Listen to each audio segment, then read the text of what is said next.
본문을 말씀드리고 함께 읽어보는 시간을 가져볼 텐데요.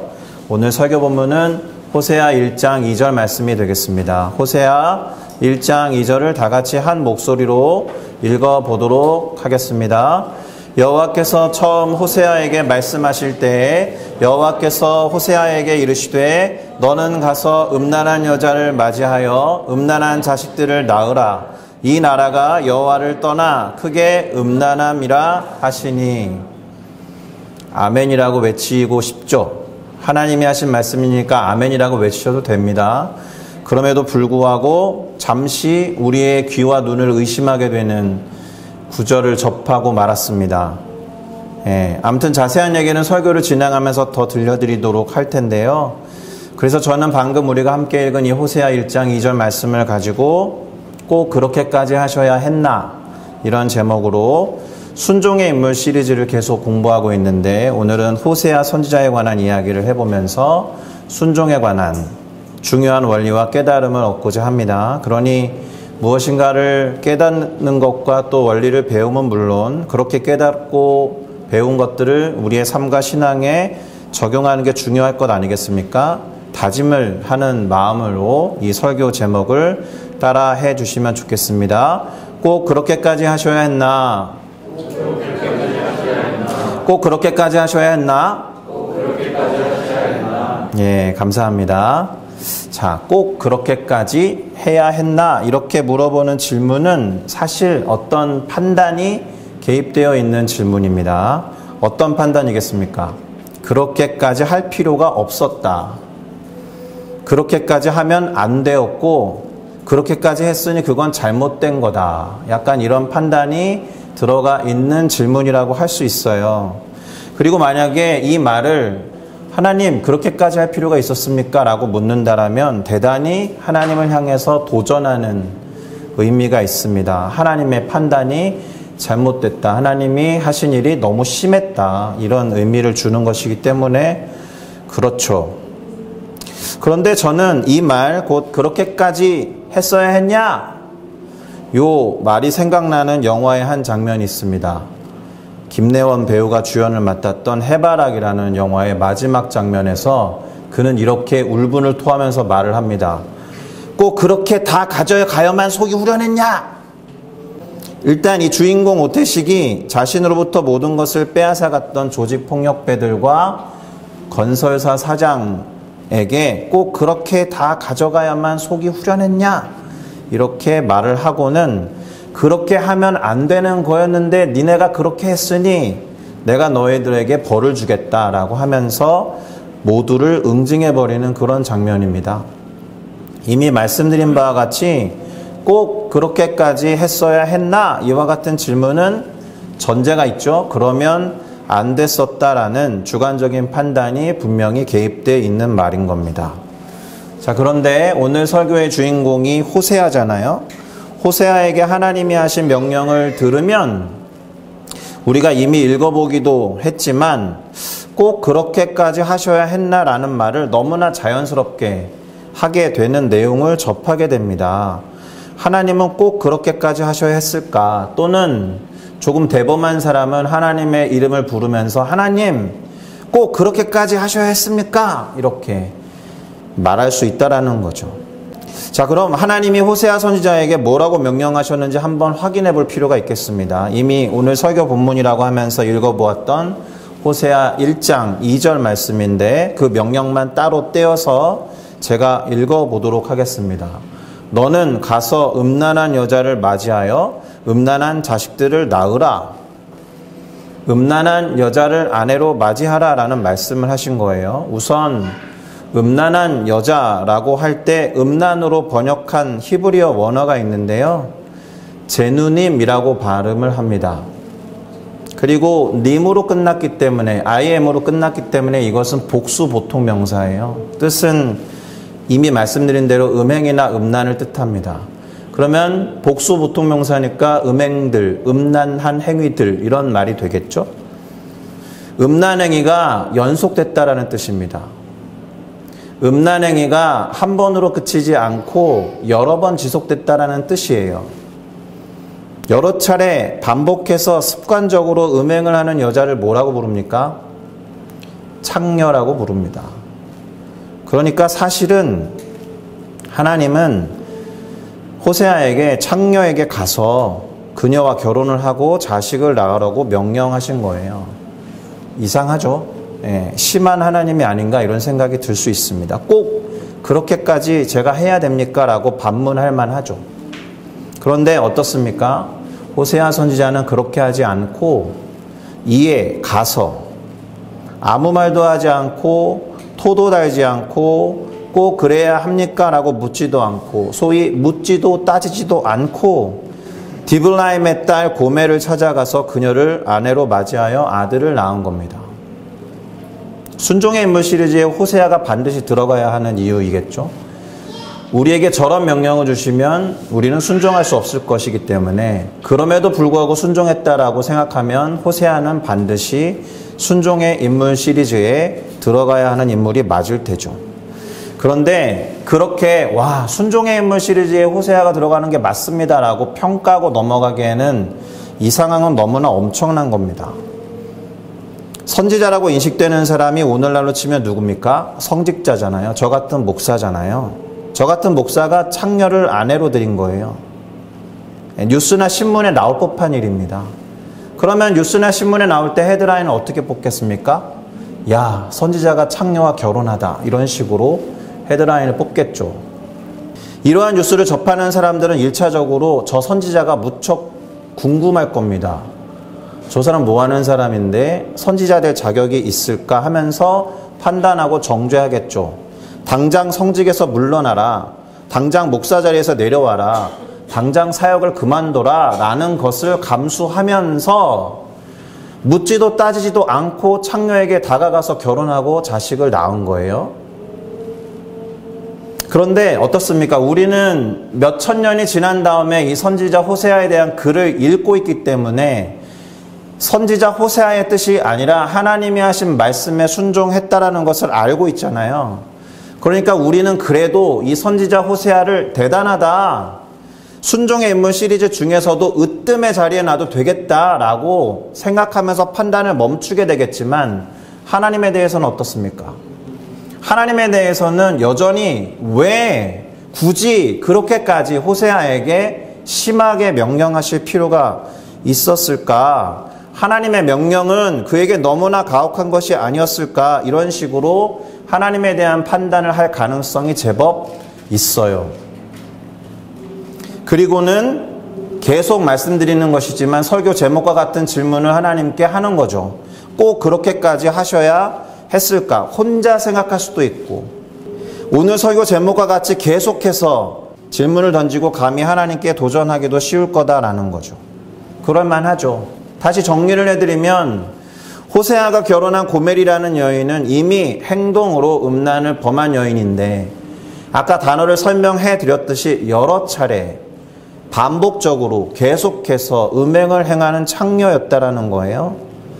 게다가 이 호세아서를 계속 읽어보시면 어떤 내용을 접할 수 있느냐? 그 고멜은 호세아하고 결혼을 한 뒤에 자식들을 낳았음에도 불구하고 끊임없이 다른 남자들과 바람을 피웁니다. 호세아의 마음이 어땠을 것 같습니까? 합법적으로 율법에도 이혼해도 됩니다. 그녀를 버려도 아무도 뭐라 하지 않는 일들을 고멜은 계속 행하고 있는 거예요. 그런데 호세아가 14장까지 지속되는 이유는 이 호세아 선지자가 고멜을 버리지 않았다라는 것을 드러내는 것이겠죠. 안 그랬으면 호세아서는 끝까지 기록되지 않았을 테니까. 그러면 호세아는 이 고멜을 향해서 어떻게 했을까요? 비싼 값을 치르면서 고멜을 용서하고 다시 데리고 와서는 아내로 살게 했다라는 거예요. 사랑했다라는 거죠. 그리고 하나님이 이제 그녀를 버려라 라고 말씀하시기 전까지 또 다른 명령이 내려오기 전까지 처음에 주신 명령을 계속 순종하면서 수행하고 있는 겁니다. 그리고 그때 이 선지자 호세아가 지불한 대가가 어느 정도 되느냐 하면 은 15개와 보리 한 호벨 반이라고 해서 당시 선지자로서는 감당하기가 쉽지 않은 재정과 물질이었음을 알 수 있습니다. 그럼에도 불구하고 기꺼이 대가를 지불하고 아내 고멜을 찾아서 다시 자신에게 돌아오도록 만든다라는 거예요. 그러면서 이 선지자 호세아가 고멜에게 했던 말은 이겁니다. 너는 많은 날 동안 나와 함께 지내고 음행하지 말며 다른 남자를 따르지 말라. 나도 너에게 그리하리라 하였노라. 자, 이 말씀은 단순히 고멜을 향한 호세아의 말이 아니겠죠. 호세아서에 저렇게 기록되어 있다는 것은 호세아를 통해서 말씀하시는 하나님의 말씀을 대언한 것이겠죠. 그러면 어떻게 바꿔볼 수 있겠습니까? 우리를 용서하시고 다시 돌아오기를 끝까지 바라시면서 기다리시는 하나님의 마음을 전한 표현이다라는 거예요. 맞죠? 사실 오늘 이 설교의 초점을 순종하는 호세아에게 두면 그의 위대한 순종이라는 결론으로 끝내면 됩니다. 그래서 꼭 그렇게까지 하셔야 했나라고 말하면서 하나님을 향해서는 너무 심하셨어요 라고 말하기가 쉽습니다. 호세아에게 초점을 두면. 그러나 호세아에게 그렇게까지 명령하신 하나님의 마음에 초점을 두면 좀 달라질 겁니다. 새로운 것이 보이기 시작할 거예요. 그리고 그 다른 것이 무엇인지를 살펴보기 위해서 다음에 두 가지 질문을 비교해 보도록 하겠습니다. 하나님이 호세아에게 명령하신 것을 두고 우리는 이 질문으로 오늘 설교의 제목으로 삼아서 시작했잖아요. 하나님은 꼭 그렇게까지 하셔야 했는가? 그래서 마치 하나님께 도전하듯이 하나님의 판단이 잘못됐습니다라고 하나님을 판단하듯이 이렇게 물을 수도 있지만 노란색 끝이 꼭 자리에다가 왜를 집어넣으면 하나님은 왜 그렇게까지 하셔야 했는가라는 질문을 던져보면 하나님의 마음이 무엇인지 알고 싶다라는 질문으로 바뀝니다. 그렇죠? 보통 그렇게 하지 않았던 사람이 이렇게 할 때는 궁금해하는 게 정상이잖아요. 너 오늘 왜 그래? 라고 말할 수 있겠지만 사실은 너 평소랑 다른 이유가 뭐지? 라는 궁금증이 들어가 있을 거예요. 하나님의 마음이 무엇이었는지에 초점을 두자. 그런 면에서 우리가 던지는 왜라는 질문은 좀 지혜롭게 잘할 필요는 있는데 어떤 경우에는 판단이 개입되어서 질문을 한 사람, 요구를 한 사람을 기분 나쁘게 하기도 합니다. 뭐 예를 들면 그런 거 아니에요? 이것 좀 해줄래?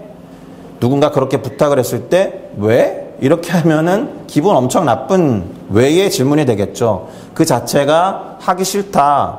왜 해야 하는지 모르겠다. 그거 왜 하냐?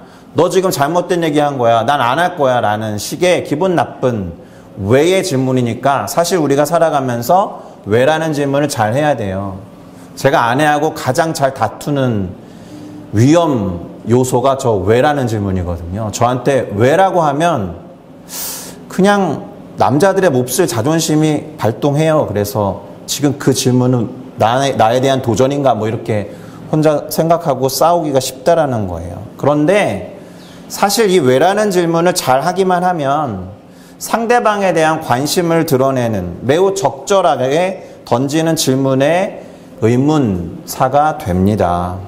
다시 말해서 무엇인가에 대한 이유를 탐색하고 상대방의 의중을 파악하기 위해서 할 수 있는 꽤나 좋은 질문이다라는 거예요. 그러니까 이제부터 호세아의 이 순종을 대하는 우리의 초점을 어디에 두고 싶으냐? 하나님이 그렇게까지 말씀하시고 그렇게까지 호세아에게 하신 이유를 알아야 한다라는 거예요. 여기에 초점을 두겠다라는 겁니다. 제가 지금 뭐라고 했습니까? 알아야 한다라는 표현을 썼습니다. 뭘요? 하나님이 왜 그러셨는지, 하나님이 호세아를 그렇게 하신 이유와 목적은 무엇이었는지를 알아야 한다라는 말을 했습니다. 알미라는 단어를 쓰고 있다라는 거예요. 그러고 보면 이 호세아서에는 암과 관련해서 매우 중요한 구절들이 여러 차례 등장합니다. 두 가지만 읽어드릴게요. 먼저는 호세아 6장 3절인데요. 제가 읽겠습니다. 그러므로 우리가 여호와를 알자, 힘써 여호와를 알자. 그의 나타나심은 새벽빛같이 어김없나니 비와 같이 땅을 적시는 늦은 비와 같이 우리에게 임하시리라 하니라. 두 번째도 6장에 나오는데요. 6절입니다. 6장 6절은 다 같이 읽어볼까요? 시작. 나는 인애를 원하고 제사를 원치 아니하며 번제보다 하나님을 아는 것을 원하노라. 아멘. 하나님을 아는 것, 그리고 하나님을 힘써 아는 것이 호세아서에서의 중요한 메시지라는 것을 아마 알아차리셨을 거예요. 하나님이 왜 호세아에게 그렇게 명령하시는지에 대해서도 그렇고, 늘 우리는 하나님의 마음을 아는 것에 관심을 기울일 필요가 있다라는 거예요. 그런데 하나님을 아는 것의 중요성, 그것을 신약성경에서도 사도 요한이 쓴 요한복음에 다음과 같은 구절로 강조되고 있음을 봅니다. 이거 읽어드리고 넘어갈게요. 요한복음 17장 3절인데요. 이렇게 기록되어 있습니다. 영생은 곧 유일하신 하나님과 그가 보내신 자 예수 그리스도를 아는 것이니이다. 할렐루야. 유일하신 참 하나님을 알 뿐만 아니라 하나님이 보내신 그리스도 예수를 아는 것이 영생이다라고 말하고 있습니다. 자, 여기에서 잠시 호세아와 예수님을 연결하는 작업을 할 거예요. 그 이름과 관련해서 보면은 잘 연결됩니다. 자, 호세아 선지자의 이름 호세아는 이런 뜻이에요. 여호와여 구원하소서, 또는 여호와는 구원이시다, 이런 뜻이거든요. 그런데 호세아의 음가 호세아, 이것이 여호수아의 호수아하고 닮아 있죠. 예, 사실 음가가 같아서 같은 의미입니다. 그리고 예수도 예수아로 발음되거든요. 여호수아, 예수아. 그러니까 호세아, 호수아, 예수아, 이게 비슷한 음가를 갖고 있어서 뜻이 같은 단어들입니다. 우리가 예수 그리스도를 보면 사실 오늘 본문에서 접할 수 있는 호세아만큼이나 아니면 그 이상으로 불쌍하다라는 생각이 들 겁니다. 예수님이 이 땅에서 행하신 일들을 놓고 보면 처음에 던졌던 질문과 같은 질문을 하나님께 똑같이 하게 돼요. 하나님은 왜 예수 그리스도에게 굳이 그렇게까지 하셔야 했는가? 십자가에서 아버지 하나님을 부르는 그 외침에도 침묵하실 만큼 왜 그렇게 매몰차게 아들이라고 하는 독생자 예수를 내버려 두셨을까? 이런 질문하게 된단 말이에요. 호세아가 창녀에게 결혼하고 자식을 낳으라고 그렇게까지 하셔야 했는가라는 질문과 유사하게 예수님의 십자가 사건과 이 땅에서 행하신 일들을 보면 왜 아버지 하나님은 예수님에게 그렇게까지 하셔야 했는가라고 동일한 질문을 던지게 된다라는 거예요. 호세아의 모습에서 예수님이 보여야 한다라는 거죠. 그래서 호세아와 관련해서 우리가 하나님께 던지고 싶었던 그 질문을 이렇게 바꾸어서 해야 하는 거예요. 왜라는 의문사를 넣어보면 하나님은 예수 그리스도에게 왜 그렇게까지 하셔야 했는가? 그 이유가 궁금하다는 거죠. 하나님이 왜 예수 그리스도에게 그렇게까지 할 만큼 그분을 이 땅에 보내셔서 그 어마무시한 일을 하게 했는가? 이 질문에 대한 대답은 우린 잘 알고 있습니다. 요한복음 3장 16절은 그렇게 시작하잖아요. 하나님이 세상을 이처럼 사랑하사. 그러니까 하나님은 독생자 예수님보다 잃어버린 영혼들, 죄와 사망 가운데에서 하나님을 모르는 사람들을 더 사랑하신 거예요. 우리 인간들 영혼을 독생자 예수님보다 사랑하셨기 때문에 그렇게 예수님을 내몰 수 있었던 겁니다. 그리고 동시에 예수님의 입장을 생각하셔야 되는데요. 예수님도 당신을 추종하고 열광했던 사람들, 예수님이 예루살렘 성에 입성하실 때 모두가 열렬히 환호하고 환영했고 엄청난 기적을 행할 때마다 사람들이 무리로 따라다닐 만큼 추종했을 때 그 기억은 온데간데 없이 사라지고 버림을 받았던 그 순간 십자가 위에서 하나님 아버지의 마음을 알게 되셨을 거다라는 거죠. 당신이 사람들로부터 버림을 받고 나니까 하나님도 사람들로부터 버림받으셨다라는 것을 몸소 체험함과 동시에 아버지 하나님의 마음을 예수님이 알게 되신 거예요. 예수님이 아버지 하나님의 마음을 아니까 이 잔을 내게서 옮기셔도 좋겠는데 그렇게 하지 마시고 하나님의 뜻대로 하십시오라고 하면서 기꺼이 십자가와 죽음을 받아들이신 거잖아요. 하나님의 마음을 알았기 때문에. 그러니까 다시 호세아로 넘어오면 하나님의 말씀에 순종해서 창녀와 결혼한 호세아는 창녀 같은 이스라엘을 신부로 생각하시는 하나님의 마음을 이 사람도 조금은 알았을 것이다. 제가 여기서 알미라는 말을 또 강조해 놓은 겁니다. 여러 가지 면에서 호세아는 알미라는 단어가 키워드라고 말씀드렸습니다. 그래서 이렇게 하나님의 마음을 알았던 호세아가 전했던 메시지가 뭘까요? 그것은 호세아 6장 1절인데요. 같이 읽겠습니다. 오라 우리가 여호와께로 돌아가자.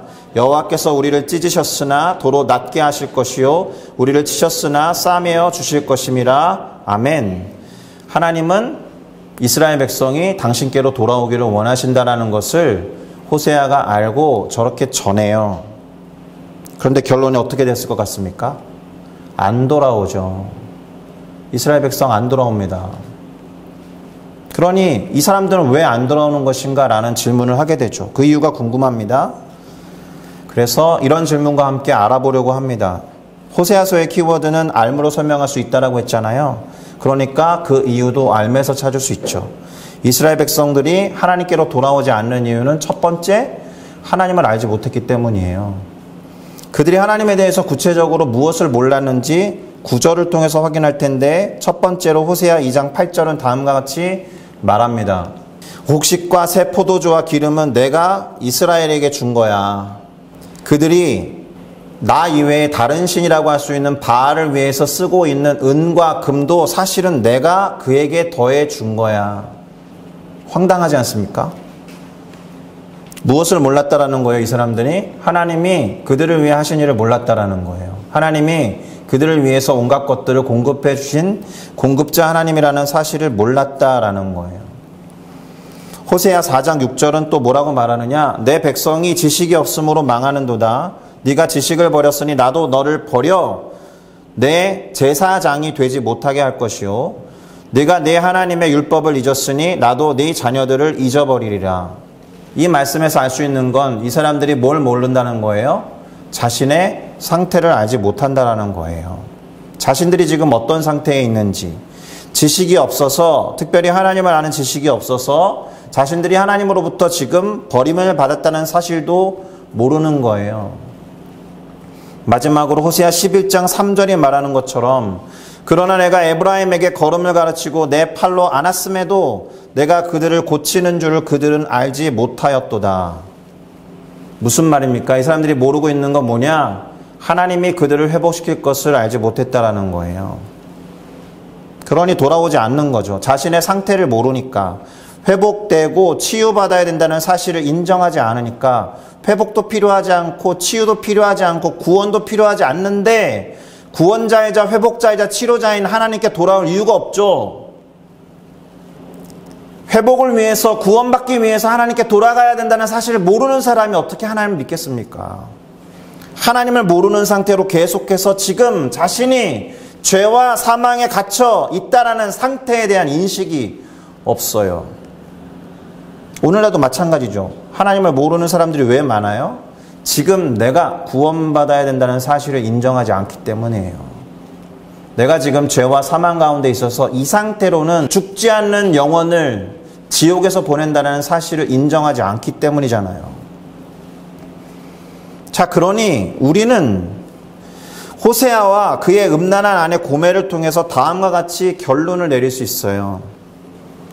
고멜이 호세아를 떠나서 다른 남자에게 가서 반복적으로 여러 차례 계속해서 음행하듯이 이스라엘은 하나님을 떠나서 바알을 비롯한 다른 신들에게 계속해서 여러 차례 끊임없이 영적인 음행을 반복하고 있다라는 것이 하나님의 마음이고, 그것 때문에 호세아를 고멜에게 보내신 거예요.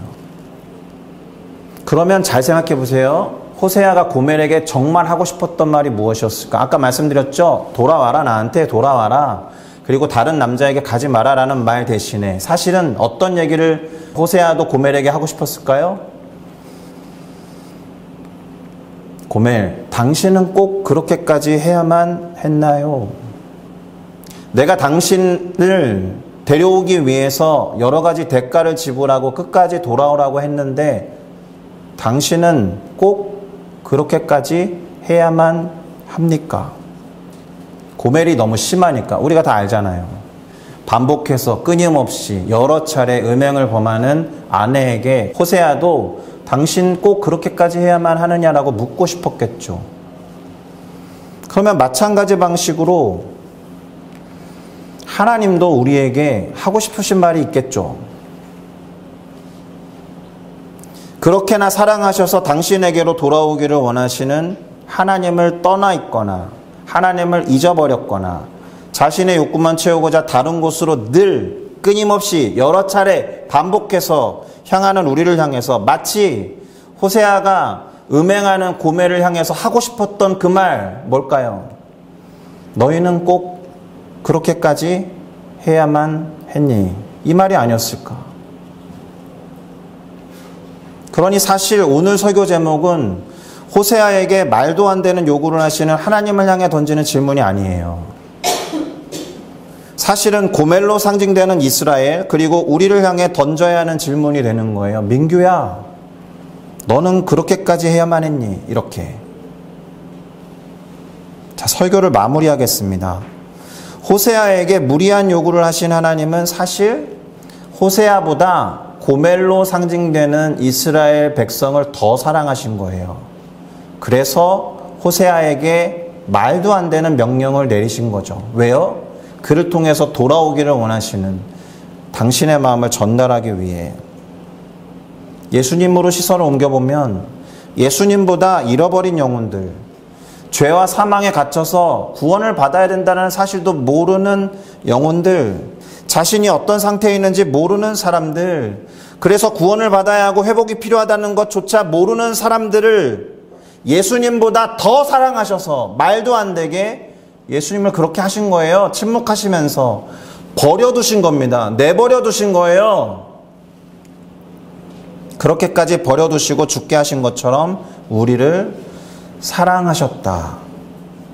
사실 그러니 우리는 다 고멜인 거예요. 다 고멜이에요. 창녀 고멜이에요.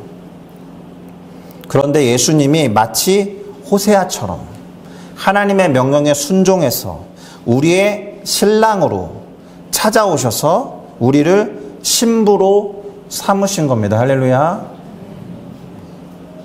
그런데 우리는 어떠한가요? 예수님의 신부이면서 늘 예수님을 떠나서 다른 것에 마음을 두고 살잖아요.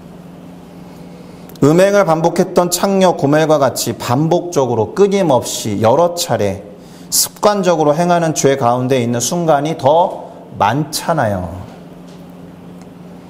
이런 우리를 호세아처럼 고멜에게 반복해서 찾아갔던 호세아처럼 예수님이 늘 찾아오신다라는 겁니다. 그렇게 예수님을 계속해서 우리에게 보낸다라고 해서 우리가 하나님한테 하나님 그렇게까지 하십니까? 라고 말할 처지가 아닌 거죠. 왜요? 우리 때문에 오시는 거거든요.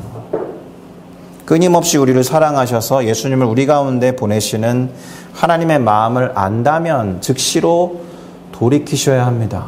호세아서에서 호세아가 돌아가자라고 말했던 것처럼 고멜과 같은 창녀가 우리라는 말이 우리의 마음에 선한 것이 하나도 없다라는 뜻입니다. 우리의 마음이 죄투성이의 마음이라는 뜻이고 죄인 자체라는 뜻이에요. 그러니 그 상태를 알아차리시고 인식하셔서 주님께 도움을 요청해야 할 줄로 믿습니다. 할렐루야. 모든 대가를 지불하시고 우리를 다시 찾아서 하나님께로 인도하실 예수님을 의지하시면서 예수님과 함께 하나님께로 돌아가는 우리들 모두가 되기를 그리스도 예수의 이름으로 축복합니다. 할렐루야. 기도하시겠습니다.